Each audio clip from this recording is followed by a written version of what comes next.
I'm your host, Sarah, and I'm your other host, Morgan. We're two sisters by marriage who love to talk about stories. From writing fiction and creating elaborate plot lines in D&D to sticking 4 DMs in a room and telling them that they're all in charge. We're out of initiative. We've got 2 special guests with us today. It's Kyle and Isaac. Kyle of Chaos is a Tool and Isaac of Making Magic Items. Thank you both for joining us today. Our guests from earlier this season, I'm excited to share with you both some very important news. You're in charge. I'm in charge?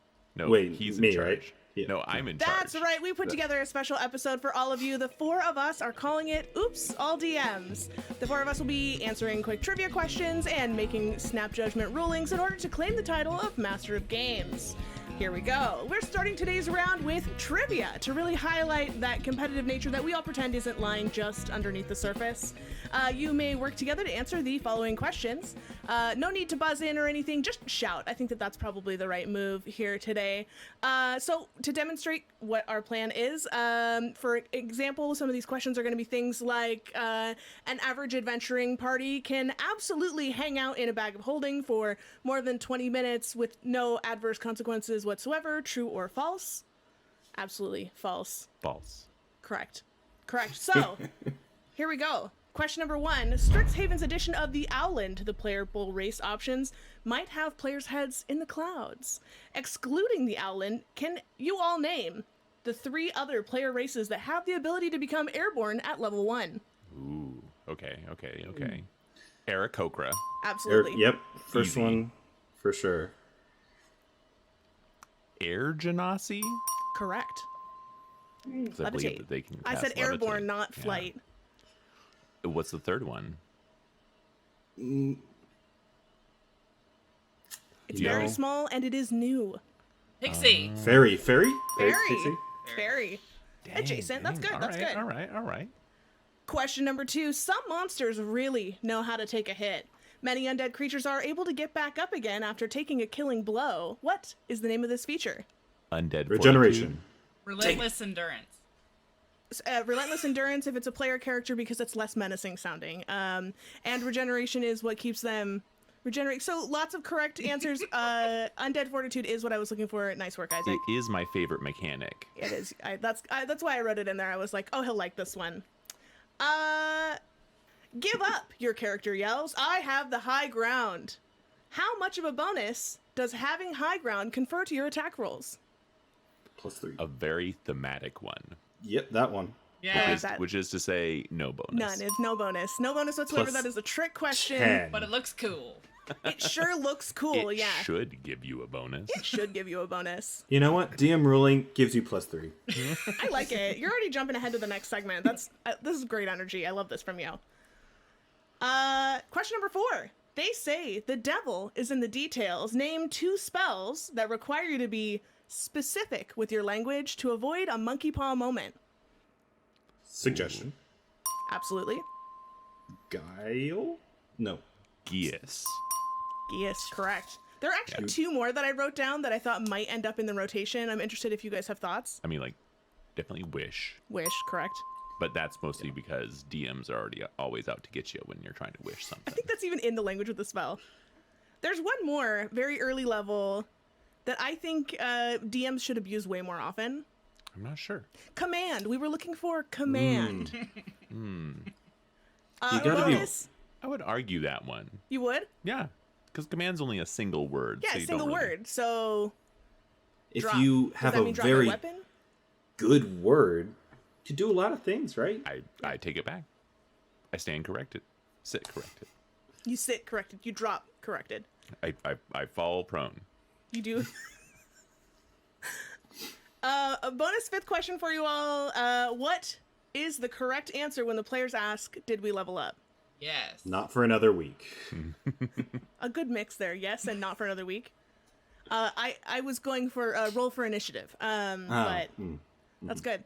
Well, I was kind of imagining if we wanted, we could roll off for who's going to do the next round, and I wanted to move into hypotheticals next, so we can go back and forth between trivia and hypotheticals. Sure. So unless someone is absolutely dying to share their hypothetical first, we're going to do a quick roll-off. Sounds good. I got a natural 1. So, that's good. I got a 15. I got a 14. 17.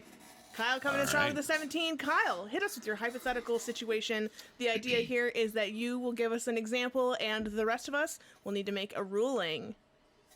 All right. So, can you cast Enlarge Reduce on a door? We have established this one, but I think it can go other places too. Because it's made of wood. That was like a living thing. So you can choose us an object as well. And Okay. the question comes down to, is a door an object? A door's definitely an object. I would. It's It can be a definitely an mimic, object. so it can be an object. I think that the minutia of this spell that it comes down to is there has to be space available for it to enlarge, but it doesn't require that. It doesn't specify anything about being reduced while attached to something else. So I think I would allow it, no problem. But yeah, I think the sticking point on this is like if you're reducing the door and it's attached to hinges, do the hinges restrict it from reducing further? As a combined area would restrict it from enlarging. I've had some time to think about it, and I think we all probably would make maybe a different ruling. I think I would make it a strength check against, well, not a strength check, a check versus their spell modifier, Oh, that's fun. and throw a DC on there. It's a fun way to do it. Sarah, how would you rule that? I would allow it. Because I'm thinking if you can enlarge a person and all their armor and everything they have on them, why couldn't you do a door with the hinge and the doorknob and everything? You know what I mean? A person's way more complex than a door.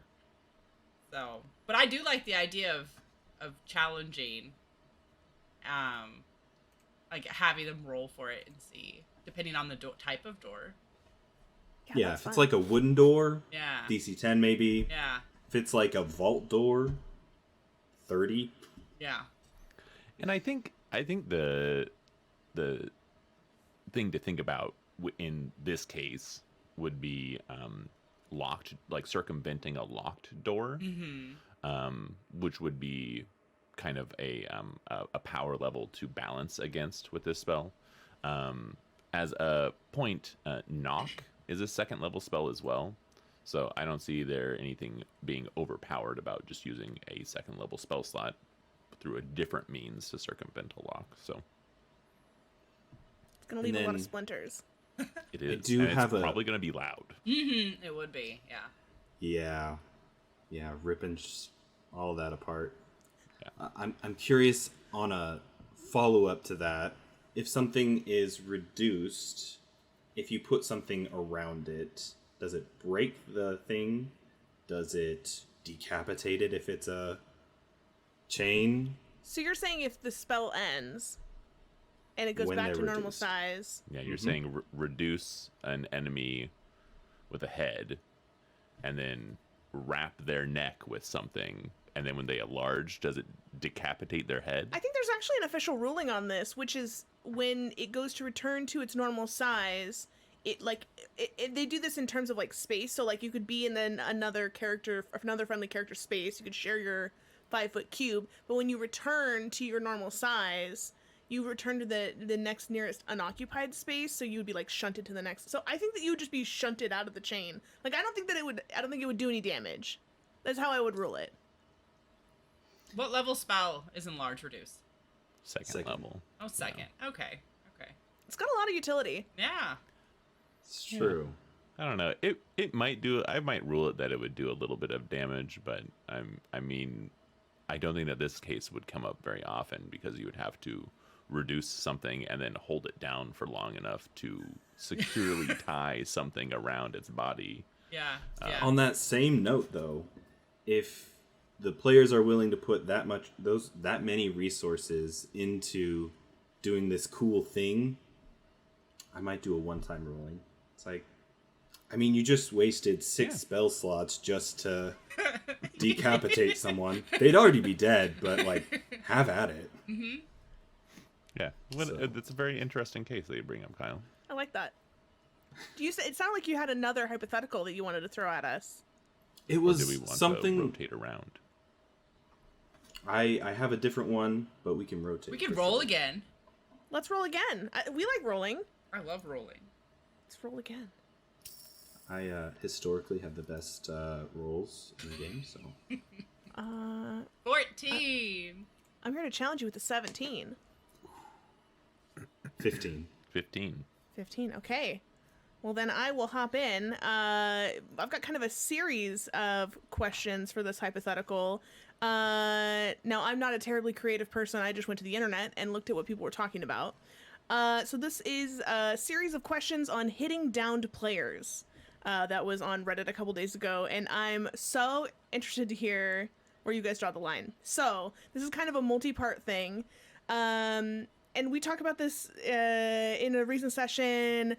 Isaac, as the DM, had declared multiple attacks. The first attack downed the player, and sticking with what he had said, he followed through, and that second attack, of course, did some pretty massive damage, and we were all watching Sarah's character's life slip away right in front of us.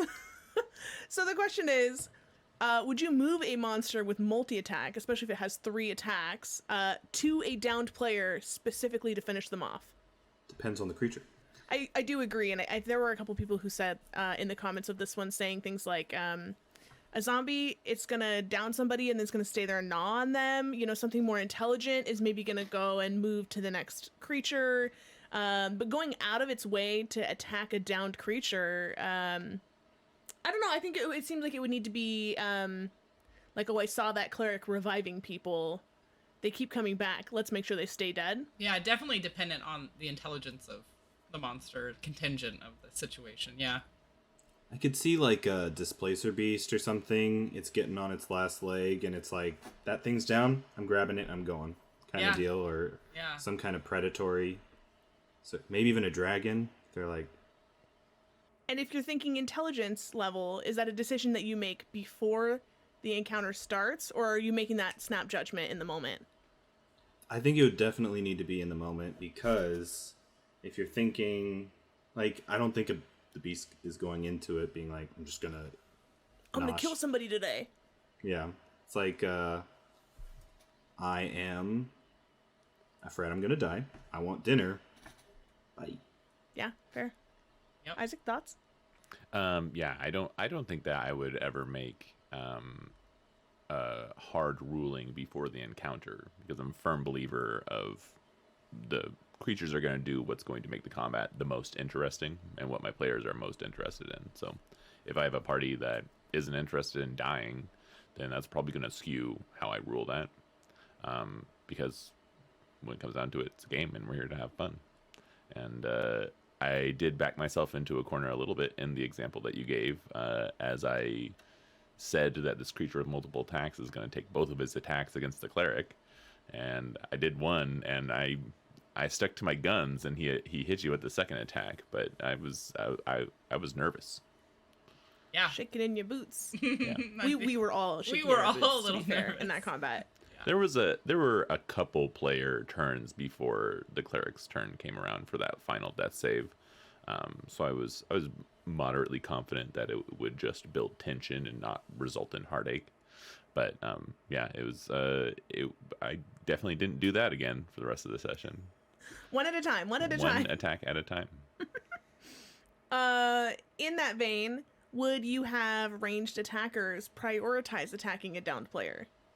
I don't think so, unless it was an extremely high priority target.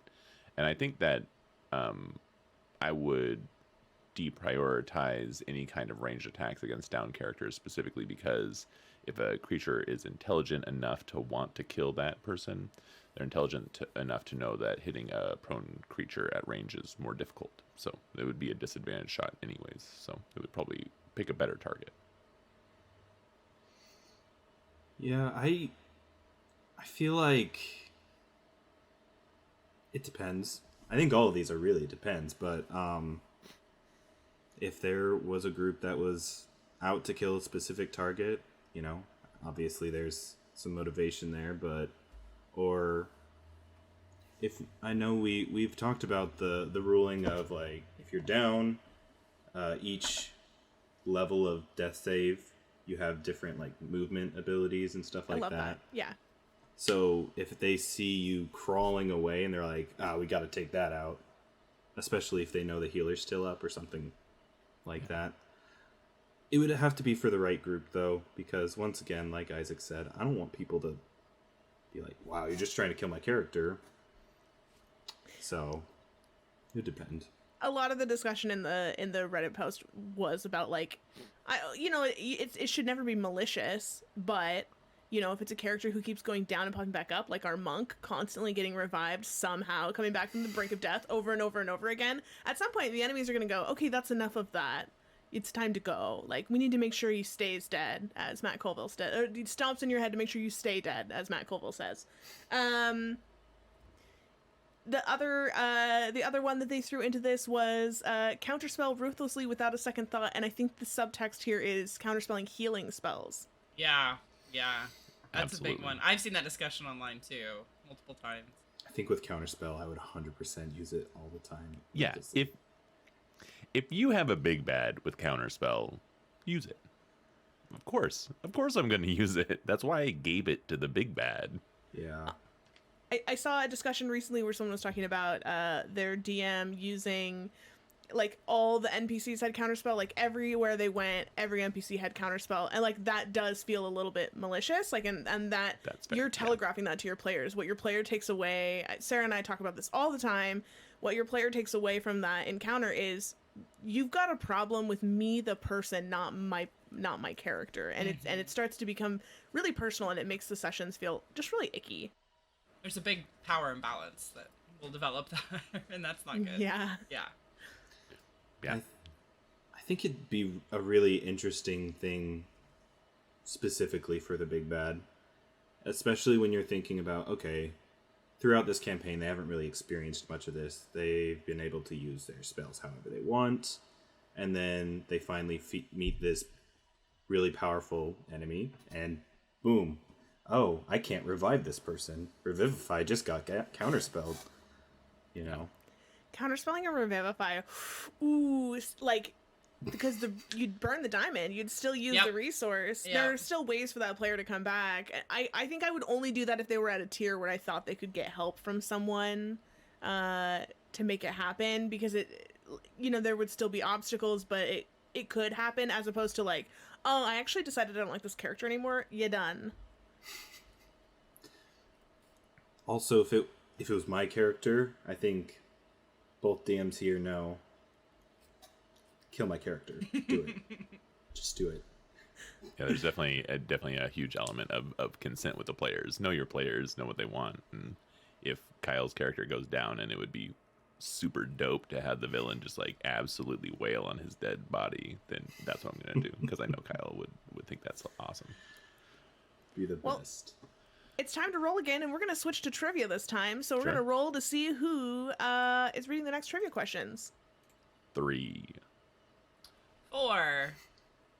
16. Nice. Kyle, hit us with some trivia. Which of the following is the most commonly used monster in D&D? A. Ogres. B. Goblins. C. Trolls. Or D. Skeletons. And is this based on like D&D Beyond data? So this is based off of a different website's data Okay. that I just Googled randomly. Okay. It's got to be goblins. Or skeletons, but I mean, it's probably goblins. What do you say, Sarah? I was going to say gnolls, but goblins. I would like to write in my answer. Is there an option? Like a write-in. I think that you're wrong, and I'd like to write in the correct answer. What was the first one again? It was ogre, goblin, troll, skeleton. I would say goblin also, yeah. You're Is it all troll? wrong. It's troll. Oh, troll was my second guess, because like there's a big troll at the beginning of Waterdeep Dragon Heist. Everybody loves a troll in D&D. Like, that's such a classic move. Yeah. Although I Yeah. would question how this data was collected, because I think the only way that makes sense is if they're counting an encounter with 10 goblins as 1 point for goblin. Yeah. Because I definitely use way more goblins quantity-wise than trolls. We Where are would my like to notes? see the 10 data trolls of this. next encounter. Yeah, 10 Study. trolls next encounter. Done Yep. and done. Yep. Next question. Troll regeneration cannot be stopped by which of the following damage sources? And that is cannot be stopped. Cannot be Not stopped. be stopped. Chill touch, poison, acid, fire. I know this one. It's poison. It's poison. No, wait, it's acid. I feel like it's. What are we attacking? It's a troll. It's a troll. Troll, it The is a troll, okay. regeneration Question I feature. was one stuck is in back troll, and I Yeah. just wanted to clarify that we were still talking about troll. You're like, no, She's like, this I is think actually it's gnolls. gnolls. Can we talk about gnolls? Oh. Chill touch. Well, chill touch specifically says The that creature cannot regain can't hit regain points. hit points. Can't regain. Yeah. So in So- theory, that should negate the troll's ability. So I'm thinking chill touch works. We know fire works, and I'm just stuck on poison or acid. One of those specifically is in the stat block. Yeah. It is Ac- 100% poison that does Poison. not prevent Does not work. the What's the answer? regeneration. The answer is poison. Okay. That alright. does not. Acid, poison made sense to me. I'm like, it could stop, but no. Yeah. Poison's the wrong one. It's acid. It's Fire acid. and chill touch all can stop the regeneration feature. Okay. Okay. And then I like this one. I don't know if anyone's going to get it. I think it's interesting. Which of the following dragons can be found on D&D Beyond's monster list? Okay. Amethyst dragons, onyx dragons, deep dragons, moonstone dragons. Amethyst and moonstone. No, it's not moon. All the above. Is there an onyx one? I don't know if there's an onyx one, I but don't think there's an onyx one. There's amethyst for sure. Yep. Because we've been obsessed with dragons lately. There's absolutely deep There is- dragon. There is a deep dragon. Mhm. It is all of the above then, because the onyx. Because there's topaz. I don't think that there's onyx. I'm gonna say there's no onyx in D&D Beyond. Final answer. I'm gonna say no onyx, no moonstone, because I think that it's moon something else. No, I think it's moonstone. I think it's moonstone. All right. What do you think, Sarah? Is all the above an option? Which Or dragon? E, all of the above. Does it She's which gonna write dragon or which dragons? Ooh, good question.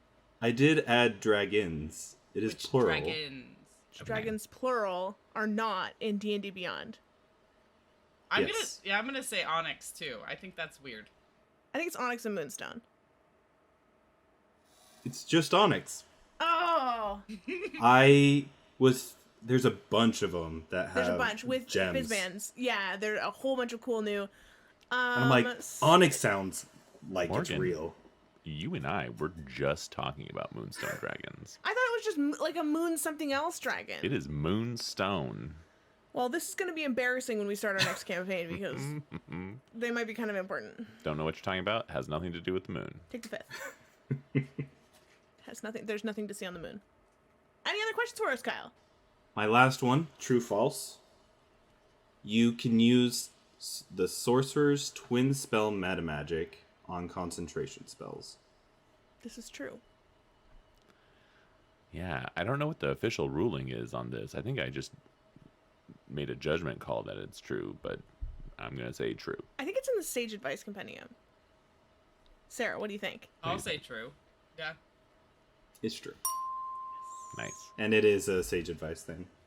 Yeah, because it sure. gets really funky with the rolling for concentration saves, like rolling for them separately. What we've house ruled is anything that you twin roll separately, separate damage, separate concentration, separate attack to hit, instead of duplicating, and that has kind of worked out well. And that's the last of my questions. Amazing.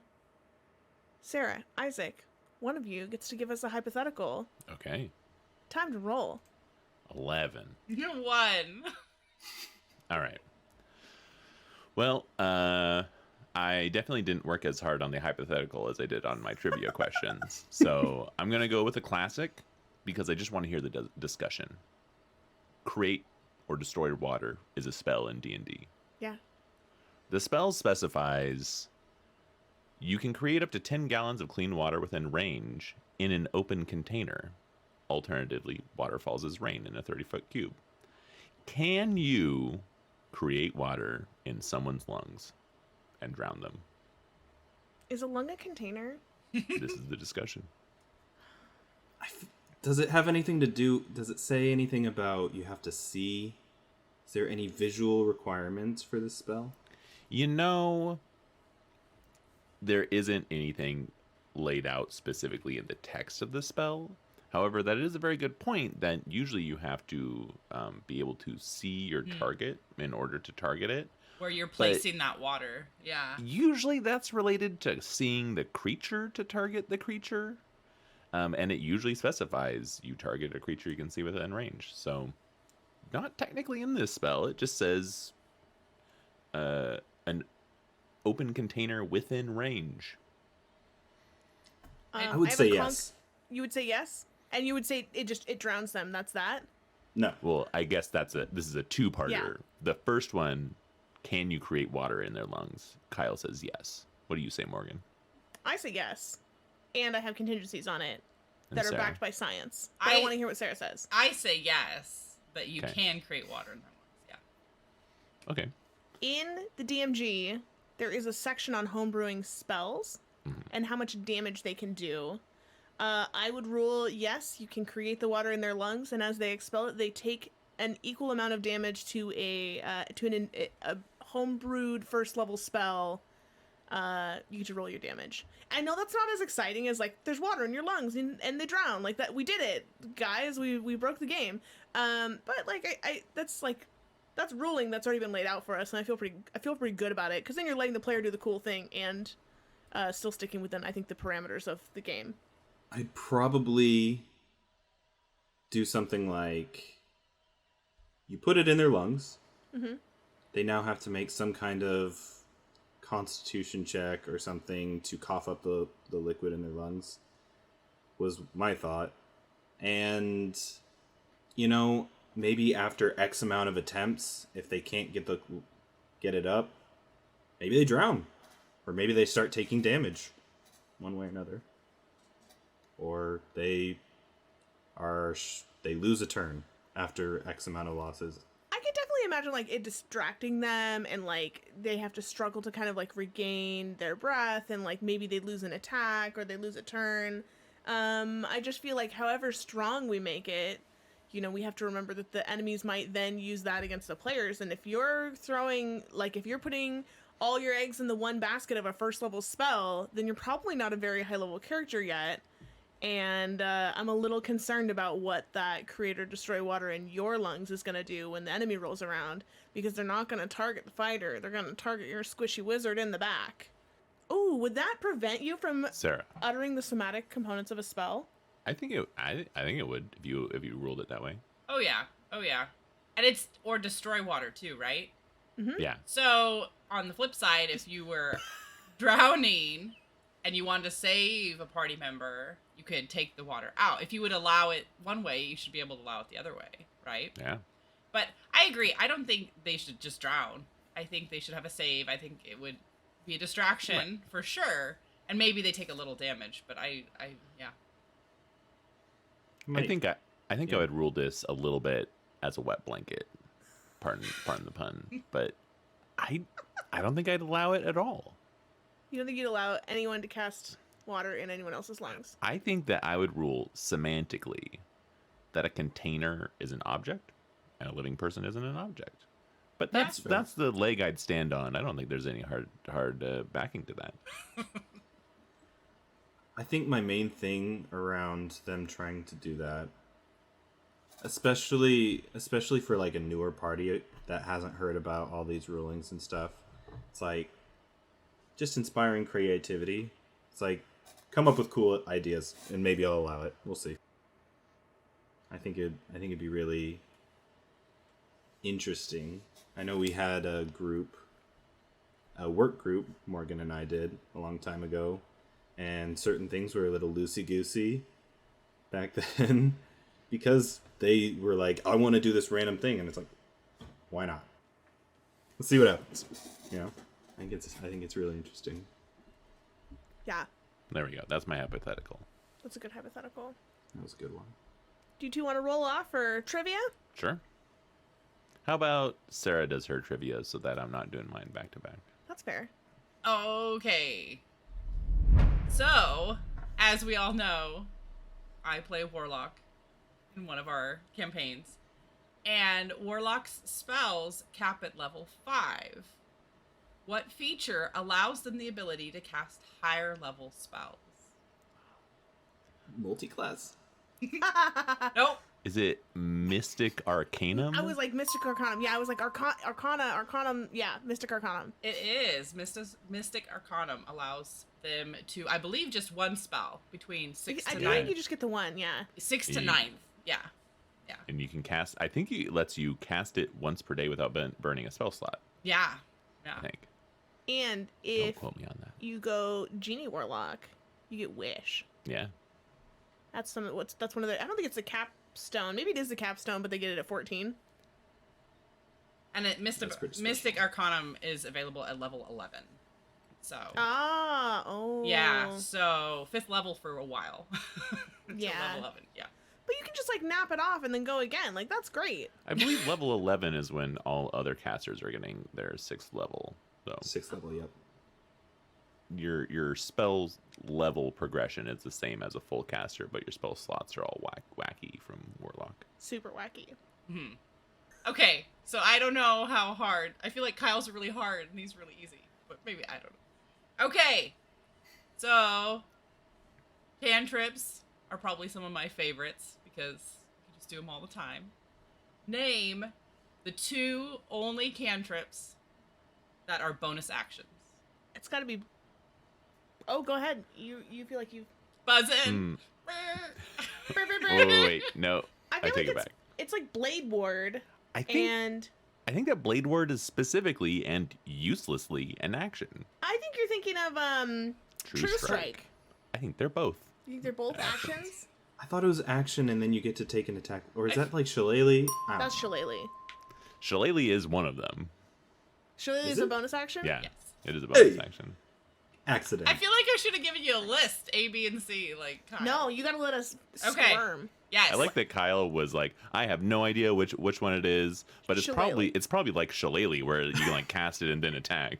Yeah, it's It exactly is. like Shillelagh. Shillelagh is one of them. What is the second one? What is the second cantrip? man. That's a bonus action. I mean, I don't think that this is the answer, but technically, Spare the Dying, if you're a Grave Cleric, is a bonus action. Only as a Grave Cleric, though. But that, Only. that has too many qualifiers on it. Yeah. I don't know. I throw in the towel on this one. Yeah, I don't. Kyle? It's looking not for a guidance. white flag, but I don't have one. So. And I only have red. Magic Stone. Oh. Yeah. Yeah. Magic Stone and Never heard of Shillelagh. that one.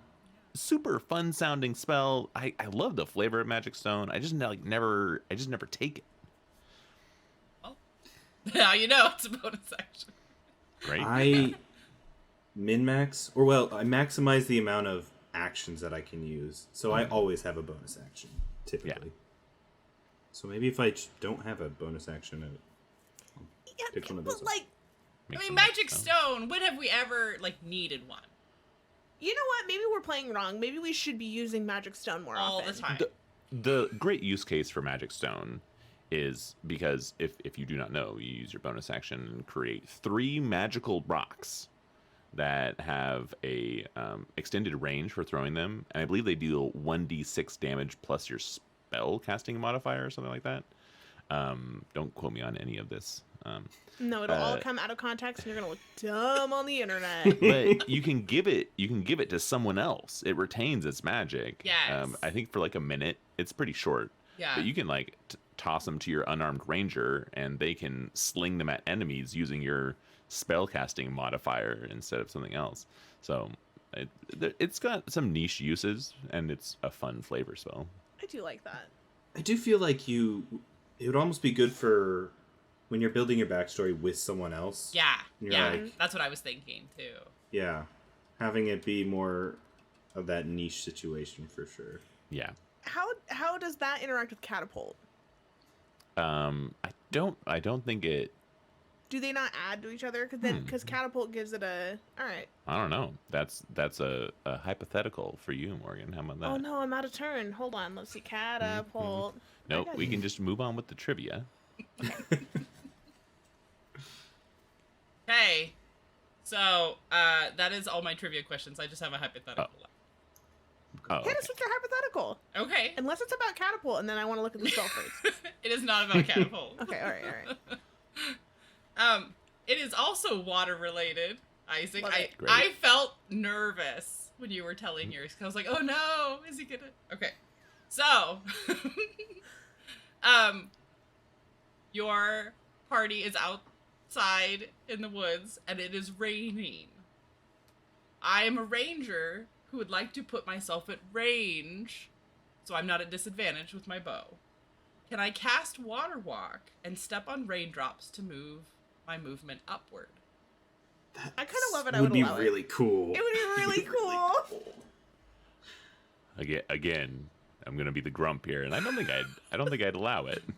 He's a rain-soaked blanket. Why? Well, I mean, you're stepping on raindrops Okay, as but if they're it's- falling, so if it's yes. like a downpour, like a measurable downpour. No, I'm saying that you put your foot up and you absolutely step on the raindrop, and then the raindrop falls the rest of the way to the ground before you can get another foot up there. Like climbing an escalator going 90 miles an hour. I think you could dope monk shit a little bit off the ground, and you would immediately fall, and I would say fall damage.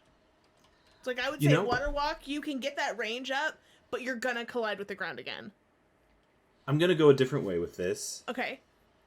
I would say you can keep walking on the water as long as you use all of your movement, and as soon as you stop or don't use all of your movement, you drop. Yeah. Although if you use all your movement, you're 30 feet in the air, like 3d6 on the way back down's not nothing, man. Yeah. That's the choice they make if they, or if, like, there's a bolo or something. I think at the very least, to balance the power of a fly spell, essentially, I would require them to cast it using a spell slot, since Water Walk can be cast as a ritual. Mm-hmm. Oh yeah. Okay, but in combat, you're not gonna like, give me a minute. I need 11 minutes. It lasts an hour. It just starts raining, and you can cast it for free without using a spell slot, and then that person can fly for an hour for free. Not fly. It's Okay, fair. They're gonna hurt fair. on the way back down, and it's not like it's using their movement. I don't know. I think I'd allow it. You know what? You can rule it in your game however you want, but in my game, I'm in charge. And your game's the one that with the rain. And the It is hypothetical over.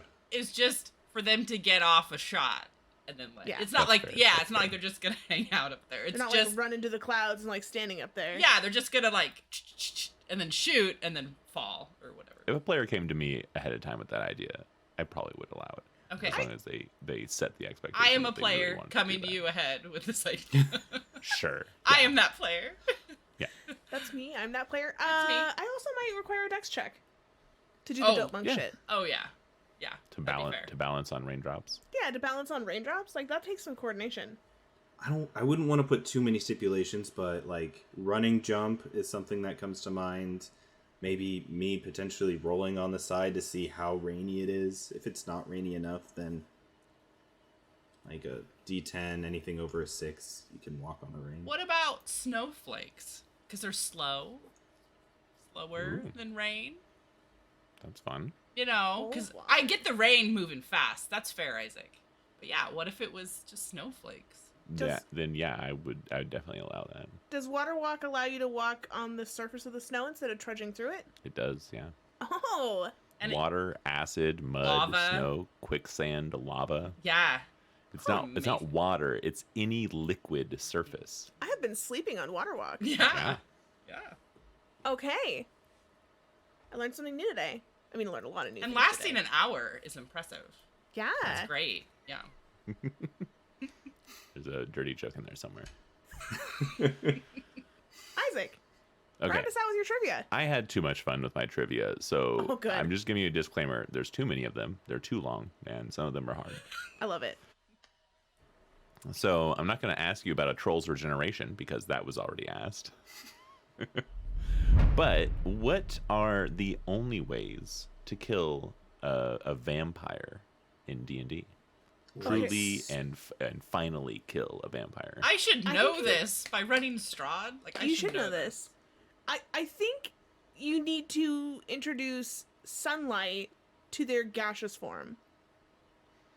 Yes, I accept sunlight as an answer. Sunlight. There is another way to kill vampires, though. Cooking with too much Chill garlic. touch? Chill touch does not kill a vampire. No. I just had sunlight, and now Fine. I'm just defaulting to supernatural Witcher. That's totally fine. This With a stake was to the heart. this was a bonus round. Yeah, it's, stake to the heart Rosary. only paralyzes. Holy water, holy water, holy water. A silvered weapon. You were better off with holy water. Damn it. All right. You're really A holy close. water silvered weapon. You're really close with holy water. Wrapping it in garlic. So I'll give you the bonus point unless Kyle or Sarah can steal a point. Holy water on your weapon. That's what Did you just say that? I was said a thinking of silvered something weapon else. with holy water on it. But Ah, I think it's you got to slip it into their wine. I'll give it to Morgan. It is actually running water. Oh. Doesn't even need to be holy. I mean, There you go. so you just Sparta kick him into a waterfall? So they Yeah, don't take it- baths. Strahd, look who's tough now. They don't take baths. They don't take baths. I think a bath is technically standing That is water. standing Yeah. still Yeah. water, yeah. someone else fills the Um, bath, and they just sit. They don't like they won't drink talking rain. They only drink like still spring water. No Perrier for Strahd. Ooh. All right. So Does the next control- trivia. Oh, Wait, hold on. I want to know where this is going. wait. Were you gonna say control water? Yeah. does control water, like, would you be able to just, like, swipe Make it through them with rain. a control water? This is a trivia section, Oh, not yeah, a yeah, yeah. hypothetical Let's put a section. pin in that one because I want to know. It is. You can submerge a vampire at 0 hit points in running water, and it will keep them. Oh. It will make them die. I do believe they also take damage from running water, which can result in them dying. But yeah. All right. Next one is a bit of a story question. My deep gnome is in the deep dark caves of the Underdark, with no light source, and is creeping along and encounters a cavern, which he would like to try and perceive something on the far side of the cavern. The far side of the cavern is only 60 feet away. Would my deep gnome be at advantage, disadvantage, or a straight roll for this perception check? Disadvantage? He's got dark vision. He's got dark vision. I imagine they have dark vision for So sure. that's a but- straight roll instead of disadvantage, but it's 60 feet away. I mean, usually it's 60 feet for dark vision, but Right. if it's complete darkness, is there anything around, like... Yeah, dim light versus like total darkness. I think he's a disadvantage. I vote. I say disadvantage also. Yeah. Disadvantage. Yeah. Disadvantage is correct. Deep gnomes have superior dark vision, which allows them to see in darkness as if it is dim light, and dim light still imposes disadvantage on your perception checks. So all those characters letting you know that they have dark vision still get -5 to their passive perception. I think dark vision is always way overpowered. We think Yeah. it's more overpowered. Twilight Cleric. Yeah, Twilight Clerics, Yes. where it's at. All right. Next question. So everyone knows that you must make a concentration check while maintaining concentration on a spell that specifies it. But there are other reasons to make a concentration check, even if the spell does not require concentration. Can you name me one of those ways that you would have to make a concentration check? I will remove some of the ambiguity. This will be related to casting a spell. And there are 2 other niche circumstances in which you make concentration checks. Okay. Counterspell? Well, I don't think it's counterspell. I think it's while working in a ritual, while ritual casting in the window, that 10 to 11 minute window, depending on. I think it's while ritual casting is one of them. I'll give you the point because you are technically correct. However, it is while casting any spell with a casting time greater than an action or a bonus action. Oh. So if you are casting a spell that has a 10-minute casting time and someone hits you in the middle of that casting, gotta make a concentration check. Kyle or Sarah, do you guys know the third instance with which you have to make a concentration check? I feel like this is something like really easy. Like we should know. Like you know what I mean? I told you that some of these were hard. They're just really niche. They don't come up very often. If you're trying to do another thing, like you're concentrating on a spell and try to do another thing. Sure. This would be a concentration check even if a spell doesn't require concentration. The instance is if you are holding the spell as an action. Oh. Yeah. Yep. Before the held action is triggered and you get hit, you got to make a concentration check to hold the held spell. Which sucks because you're already expending the resource and you might not even get it. It might not even go off. Absolutely. All right. What other bullshit do I have here? Keep going. Your questions are hard. These are great. Great. This is a true false question. A character with the extra attack feature can grapple multiple targets on the same turn. True or false? False. False because grapple is an action, not an attack. No, that's not right. That can't be right. I think you use one of your attacks. Depends on how many arms it has. Are you saying like It's got a How prehensile it can grapple tail. two targets? Yeah, in the same turn, using they're your shouting. extra attack feature. True. I'm gonna say no. False. Okay. This is actually true. While the grapple Wow. is a special action, the rule itself specifically states that if you have the extra attack feature, it replaces one of those attacks. Oh. So Sarah was also right. As long as you got enough arms, you can just keep on. You can action surge and start grappling some more. Independent. And that was the more generous of the question because I won't do you all the dishonor of asking you to explain the grappling rules because no one explains I grappling. know the Nobody. rules for grappling. It is a contested strength check. As the person initiating the grapple, I am forced to make a strength check, and the person contesting the grapple can make athletics or acrobatics. Yeah, I minor guess clarification. It's athletics for the attacker and athletics or acrobatics for the challenger. Absolutely. I knew that one. I didn't say it, but I did know that one. I just wanna. We're really A proud of point to you too, Kyle. I've gotten so few points. I just want points. But More- if you are grappled, do you break concentration because you did not take damage? You do not. Doesn't affect concentration at all. No, it doesn't break your concentration. You're just in a warm hug, and that just helps you You're just concentrate. in a headlock trying to cast a spell. This is just like growing up. I had siblings. I just like, want my dangling. familiar back. I'm just trying. My familiar back. All right, and I believe this is my last question. Yeah, I'll stop after this one. This is another true or false question. A character with the action surge feature can cast 2 leveled spells in a single turn. I'm using the term leveled spells to specify something not a cantrip. This is true or false? This is true or false? True. I think it's Always. false because if you in the rules it's specific. Like if you use a leveled spell, you can only cast a cantrip. I think it's on a turn. So are you saying like a fighter that multi-classed with wizard? Like or that? like Or Zurin. or an Eldritch Knight? Yeah, like an Eldritch Yeah. Knight who can cast spells and then action surge go again. I don't think that you can cast 2 leveled spells on your turn. I think it is 1 leveled spell per turn, not per action. For action. I'm gonna I say think. true. I'm gonna say true because I want Sarah it to be gets true. the point on this one. You just can wanna say cast true. 2 leveled spells. But for a bonus point, can you cast 3 leveled spells? Like later on at higher levels? No, using a single use of action surge, could you cast 3 leveled spells in the same turn? I'm gonna say yes, with a stipulation. Okay. You multi-class into sorcerer and use meta magic. What? Oh, okay. That's fair. You definitely could do it that way. But when you action surge, you gain another attack action, correct? No. You gain another action. Another You're thinking action. of haste. I am Haste thinking must- of haste. must That's use the as an problem. attack. Yeah. So then, yeah, if attacks 1 and 2, then yeah, 3 can be 2. That seems so broken. What do you say, Sarah?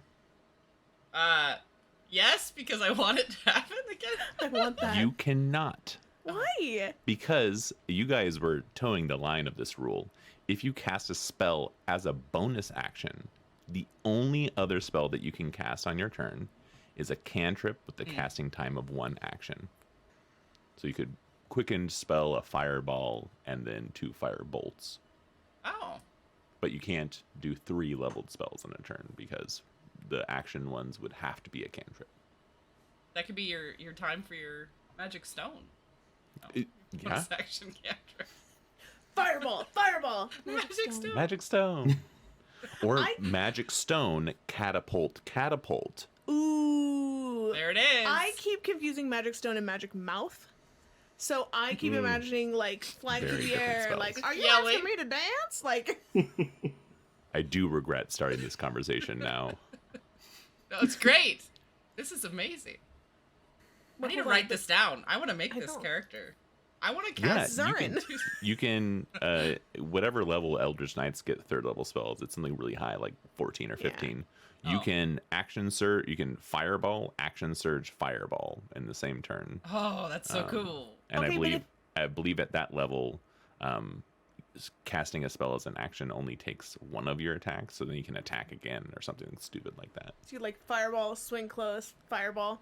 Oh wait, I want to hear it. Go ahead. What's up, Kyle? Yes. Wait, the control water thing.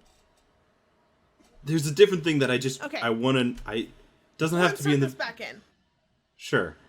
I just want to know if you have a giant ape, someone polymorphs into a giant ape, Okay. another person casts enlarge on Yes. said giant ape, they are now considered a size above huge gargantuan Oh, okay. creature, Okay. which means they take up a 20 by 20. Anyways, they belly flop off a 30-foot ledge onto a medium creature. What is the maximum damage you would allow? I did the What? math. They technically would weigh like 32,000 pounds. Oh my Yeah, god. Because it'd be like 2 elephants. Yeah. Because I went from just an ape, right? A regular ape or gorilla, and they're like 400 pounds or something. And then you multiply it by 888. It's a huge number. Well, thank you both for joining us for an exciting round of Oops, All DMs. We're definitely going to do this again. So one of you is in charge, right, of kind of scheduling this next. Did I win? I think I won this one. I think I thought that I won. Actually, I definitely lost. I'm not even Oh. going to contest this one. Oh, And okay. you And know you're what in your charge, prize is? Kyle, so. You get a DM for the rest of your life and never have a character. Congratulations! Oh! You're the forever DM. Forever. Just kidding. I'll keep trading off with you. Well, thank you for having me. Yeah, And thanks. Kyle, thank you for joining us too. Yeah, it was fun. Well, we've been out of initiative, but we're going to get back into it. So, get out there, roll some dice, and tell some stories. And we'll see you next time. Bye. Bye. Bye. Come on down. I don't know. You should just do it. You just do it. I can if you want. You just do it. Yeah. All right. Yeah. Especially if you have a big bad guy person with Yeah. A big bad baby, of course. Mm-hmm. big bad baby. Baby. They. Oh. Let me start again. Did you say you were Googling it, Kyle? No, I don't know what I was saying. So, You're I looking don't it know what up. I'm saying. I get it. That's why we've got to lost be it. quick with these. We don't have time to look them up. Yeah. No I cheating. know. Yeah, you kind of have to just I'm Do not more? cheating. Hands. I do. Yeah. keep rolling. Keep rolling with it, man. And we'll stop talking over you. Lasting an hour is impressive. Impressive. We're all really proud of you. Might need to Cut contact all your this, doctor. Isaac. Cut all of this. Leave it in. Oh, wait, hold on. I made it dirty again. Something an hour. Anyway. Oh, point of order, though. A giant ape is a huge beast. Yeah, the next level up. So you'd go up a level and we become giant. Gargantuan? I don't think Gargantuan. I think is the next one. Is Gargantuan really the next one? I think so. Yeah. Yeah. Because it's a 15 by 15 for huge, and then Yeah, it's- Gargantuan 20 by 20 for Gargantuan. And then by 20. Oh, I was getting confused. I thought it went like large and then like thick with 2 C's and then Gargantuan. That's the Yeah. problem. Okay, I think it does actually. it I might. think that is the. Big monster. That's my ruling. At Yeah. least. I love it. I feel like I got so much smarter today. Yeah. Or Uh, dumber, actually. do you want a quick little fun tip thing? Yes. Little thing? Yes. All right. So this one was just random thing, but did you know that you can use Bardic Inspiration on both death saves and initiative? because they're both an ability check. Considered an ability check. Yeah. So if you want to come- be really quick, How come you don't give people Bardic Inspiration when they die? Because they die all the time. I guess I haven't killed anybody in a while, huh? I gotta try harder. it's only Tuk Tuk, and I think I'm doing him a service. I don't know. The Speaking, soul might just not be willing one of these times. yeah, talking about players who are like, please kill my character. Please just kill my character. Let go. Thanks for listening to Out of Initiative, a podcast from Merely NPCs. For more from Sarah and Morgan, visit merelynpcs.com or follow them on Instagram @merelynpcs.